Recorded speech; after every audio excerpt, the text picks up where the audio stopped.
Good day mga boss, may installation kami ngayon na QCY Android head unit dito sa Toyota Vios mga boss na na-install namin. Ito yung Android head unit mga boss with reverse camera. Yan, free na yung reverse camera nya. Yan, 10 inches siya mga boss. So 4 plus 64 GB ROM. Then malakas na yung specs niya mga boss. Yan. Dito pala nakalagay yung reverse camera niya mga boss. Yan. Diyan siya.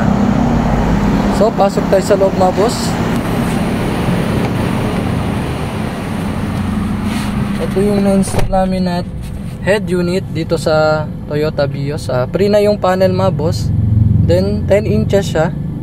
Yan. Fit na fit siya talaga mga boss. Ito yung mga features niya. May music, BT music. Yan, radio. Then photo, maps, Netflix, Play Store, then YouTube. Then may DSP na siya mga boss. Yan yung equalizer niya. Then dito sa Play Store mga boss, pwede kayo mag-download ng kahit anong apps. Yan. So try natin yung music. Yan, solid siya mga boss. Yung music. Then may equalizer din yung music. Yan. Pwede nyo i-adjust yan. Then mga boss, same lang din sa radio. Yan. Testing natin yung radio nya. Yan. Yan yung radio mga boss. May equalizer din yan. Yan. Same lang din sa music mga boss. Then try natin mga boss yung reverse. Try ako boss, pa-reverse.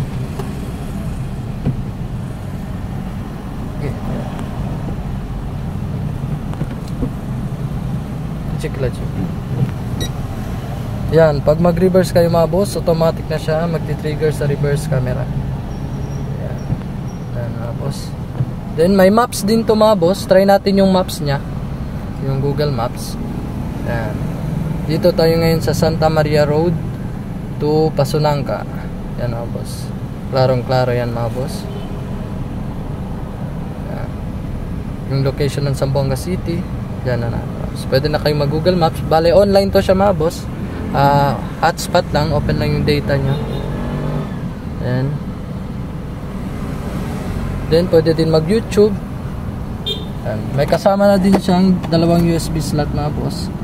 Yan. Ito pwede nyo lagyan no USB para sa song or movie. Pwede ito mga boss. Solid siya. So yun lang mga boss. Dito lang tayo sa Visit Our Shop. Dito lang sa Andres Auto Accessories, Governor Ramos Street, Santa Maria. Yan. Former Zamboanga White.